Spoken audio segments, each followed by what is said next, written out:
This car is fantastic. I genuinely love this. This has been such a nice car. I cannot believe I lived so long without it. It is such a nice car. And it's worked non-stop. It's just been so comfortable to drive. I've been taking it out to the shops whenever I can. I've been taking Satine out for walks in it. I've genuinely just went out for a drive. I've just hopped in it and just said, oh, I'm going to go for a drive. Not to anywhere, not to do anything, just to go for a drive. That's how nice it is. That's how much I genuinely like this car. And the looks, I've got to be honest with you, they're growing on me.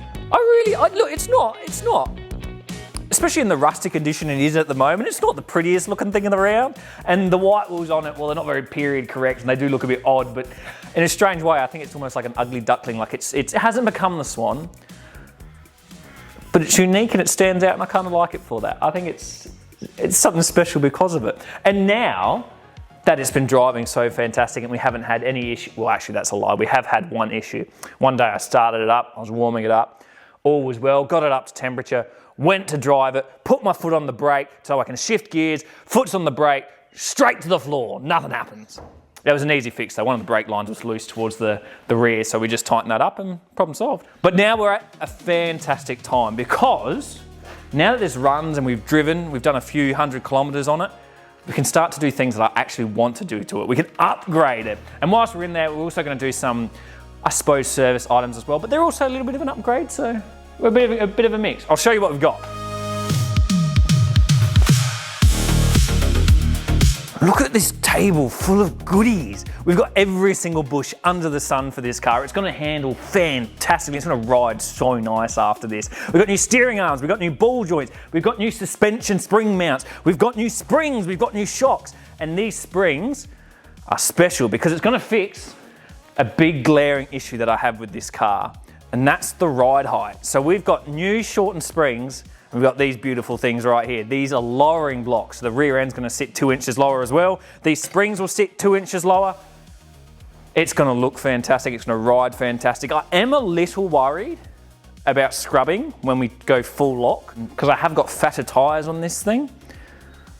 And it doesn't scrub at the moment, but if you do sit on a really weird angle and the suspension's on full compression on one side and the other one's on full extension, it can scrub if you go really hard into full lock. So we might have some issues. And with the LTDs, you can't roll the guards because the trims connect to the guards that are on the wheel arches. We'll fix that problem, we'll deal with that problem when we get to it. For now, we're going to address all of this, and it's going to be a bit of a pain in the ass because we don't have a free hoist at the moment because right now there's a Tirana on it that doesn't work, so we can't push it out of the way. But we're going to do this. We're going to try our hardest to get all of this working and then drive it out of here. I've got to be honest with you, I plan to do all of this in 2 days. Looking at it, that might be a bit of a push. We'll see how rusty all the bolts and everything are. For now, let's jack it up. And I think, given that the front's the busiest end, we'll start there and then work our way back.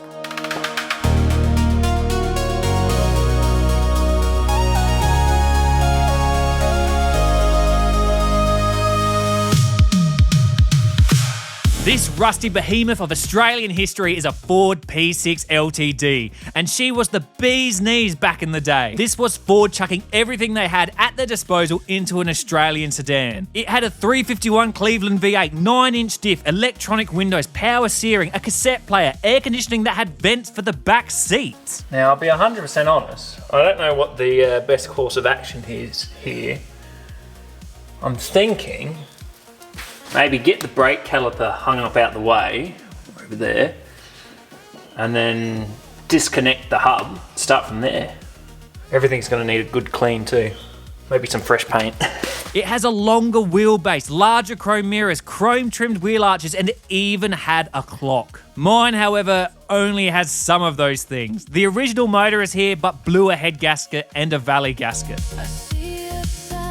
So we rebuilt it and now it's stroked out to 393 cubic inches, which is 6.4 litres. The 9-inch diff is no more, now it's got a Borg-Warner diff, the aircon doesn't work, oil pressure gauge and fuel gauge don't work, the radio and cassette player don't work, the interior is falling apart, the entire thing has rust scattered all throughout it, but the clock is still ticking away just fine. Regardless of its condition, I stand by what I said. I do truly love this thing.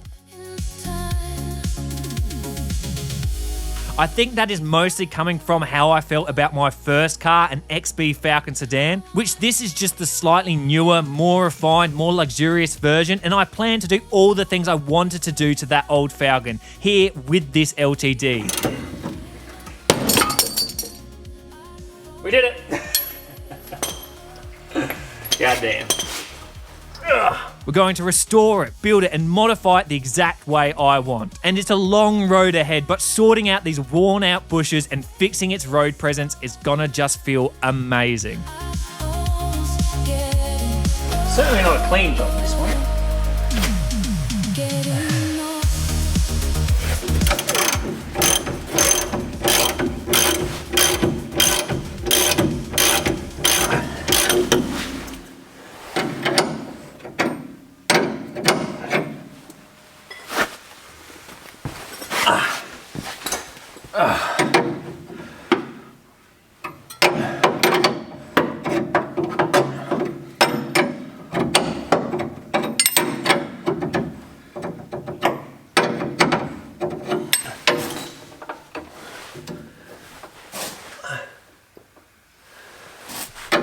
This was a massive faff.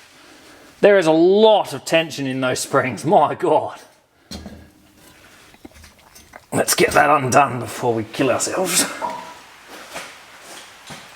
Right, so it looks like these ball joints have been replaced once in their lifetime based on their condition that they are in. They are also not riveted in, whereas we're on the XA when we were doing those, they were riveted in. So hopefully we can get away with just unbolting them nice and easy like. That was clever.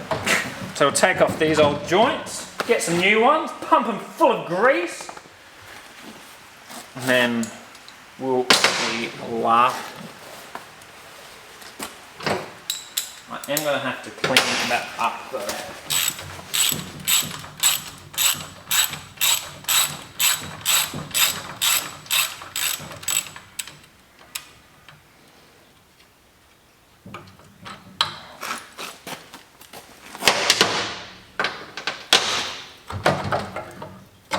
Sick.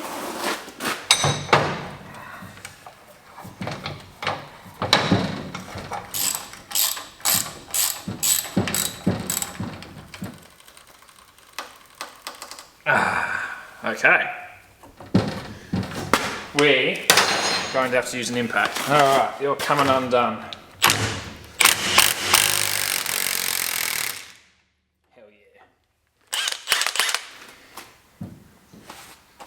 It's interesting, we're going to need like a bearing. We're going to need like a puller.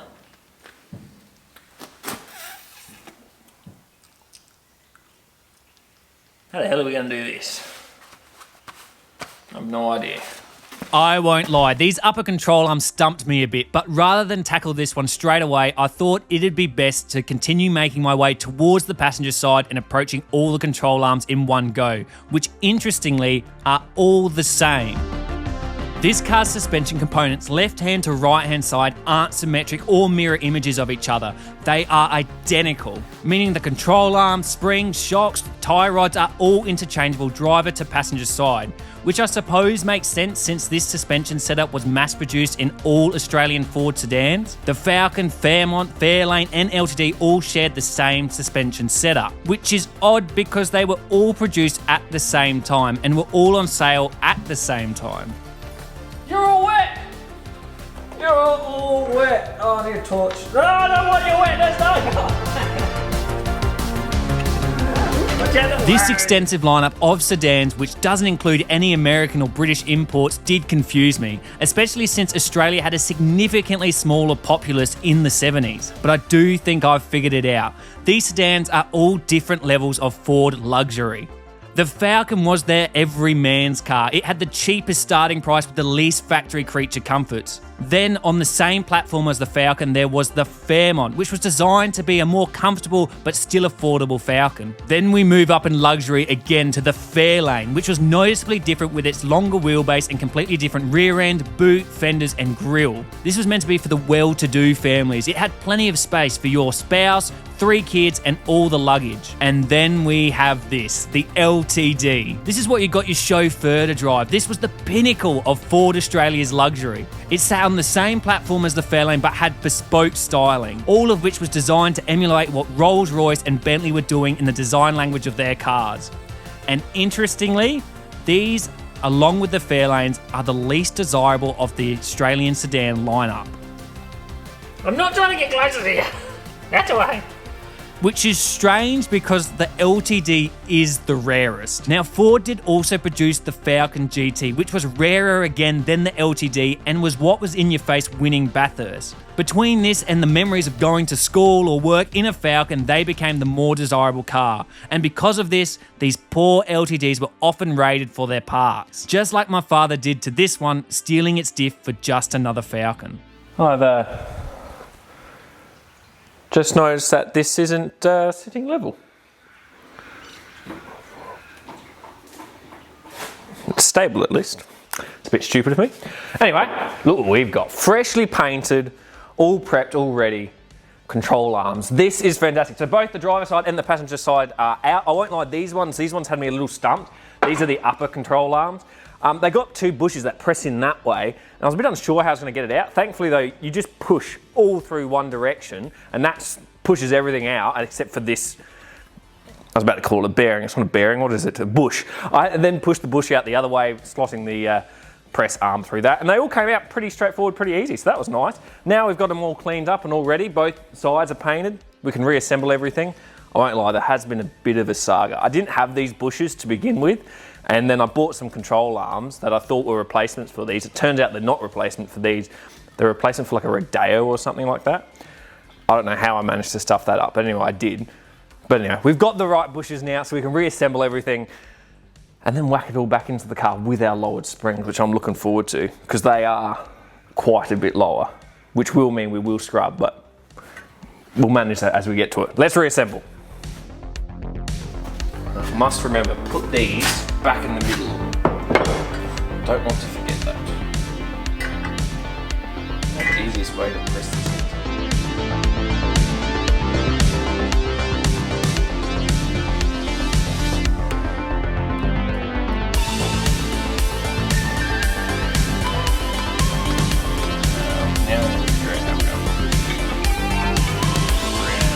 Bit of a fact, but I managed it, so that's good. In we go.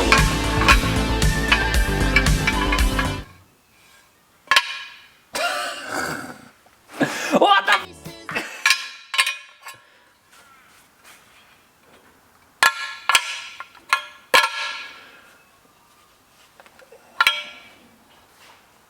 Are we for real?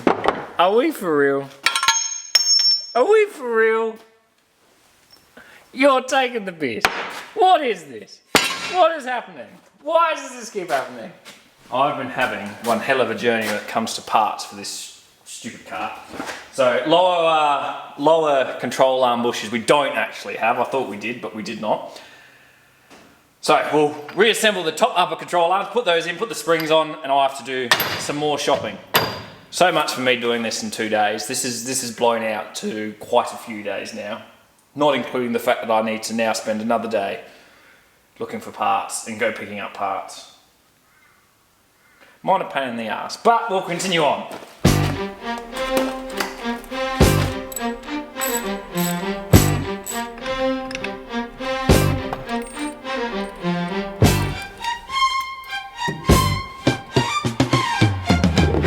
This certainly has been a saga. Fortunately, it's because I can't read part numbers and not because there is anything wrong with the car, which is tremendous news. And on top of that, this car has taught me something new.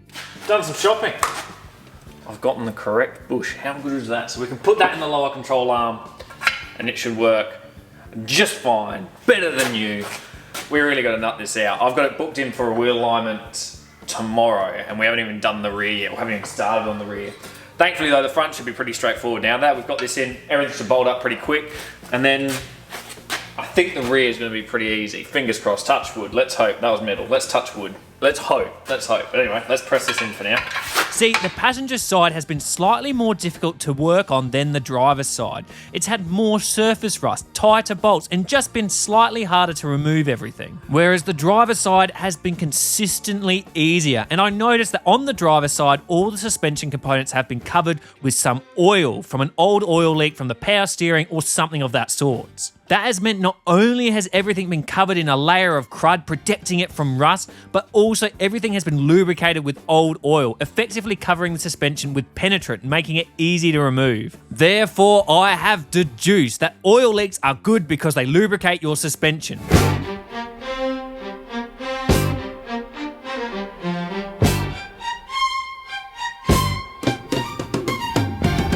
Unfortunately, the only oil leak we have at the moment is from our FMX transmission, which, along with installing a 9-inch diff, is something I want to upgrade down the line. The only drama being, I'm unsure which way to take it.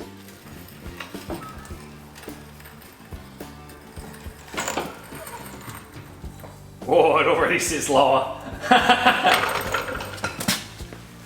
How's it looking? Damn! That looks a hell of a lot better. That's kind of crazy. All right, let me talk up the wheels before I forget, and then we'll do the rear. This is meant to be the GT car, the cruiser, something I can go to coffees and chrome in, cruise to the shops, beach, or even interstate. You know what I should be using? I've got power tools. What am I doing? Sitting here saying running out of time, and I'm not even using power tools. Jeez. What is wrong with me? Although the engine has plenty of torque and power all throughout its rev range, I can't help to feel that it could be even smoother and more effortless with more gears, which does seem contrary to what most people do. The normal transmission swaps seem to be a built C4, a stronger C6, or something like a Power Glide, but I'm thinking something else entirely, something like a ZF8 HP, that automatic transmission with the weird gear stick you see in BMWs. However, that's all still a while away. Before then, we need to consider a stronger diff, the ragged interior, and the paint, which just has far too much rust, especially on that roof seam, which has delaminated. Lovely.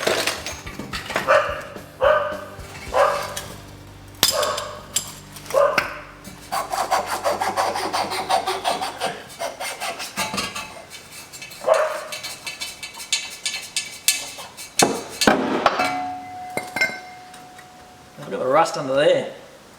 Gross. Been having troubles getting this bush out. But I think I'm gonna burn it out.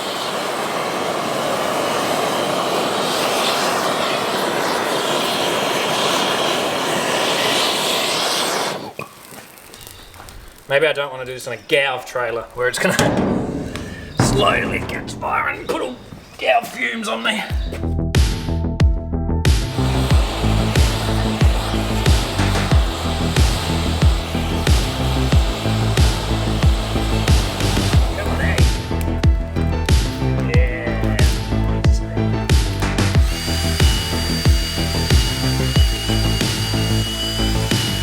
Everything's now clean. That side is now no longer scorching hot, so it should be fine to put all back together.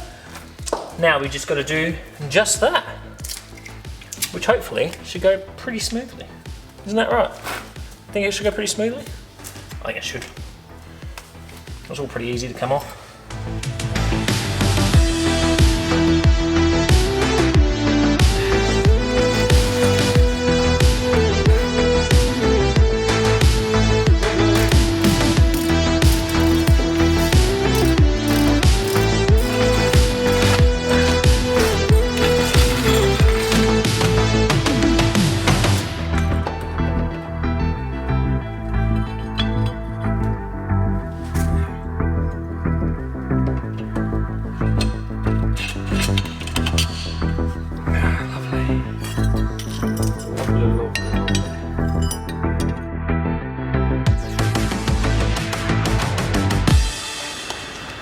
All right, so I ran out of time, so I had to put the cameras down, but we're finished. It's been wheel aligned,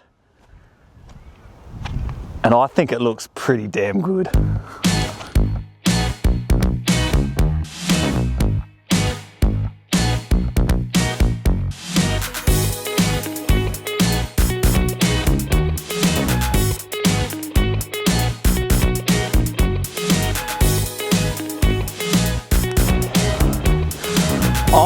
almost think that this thing right here is like the antithesis, or that's probably a bit of an extremer word, but it's almost like the opposite, the counterpart to the John Goss that we've got, because the John Goss has been problem after problem after problem, whereas this, every single thing we've done to it has made it better. And I think that's more than true with the ride height that we've just done, the lowering. Oh my God, it looks so much better and it drives so, and there's no scrubbing.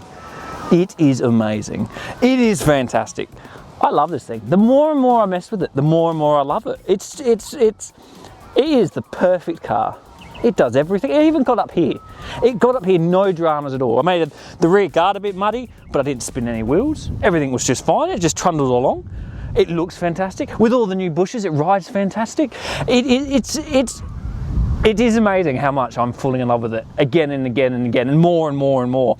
And as time goes on, I really, really want to make it look the part. Like, I want to fix all the rust and everything in it. I really, really want it to shine. It's a big job doing that. It's a really big job, but I think it needs it. I think it definitely needs it. It's definitely on the cards, but I am now sort of tossing up, do we get all the driveline, do all the mods we want to do, fix up the stereo, make the stereo really nice, do all that stuff, and make sure it's all running right and works properly and everything's okay, and then pull it all apart and do the rust? Or do we try and give ourselves less work in the future, because all it's going to do is rust even more, and tackle the paint sooner rather than later?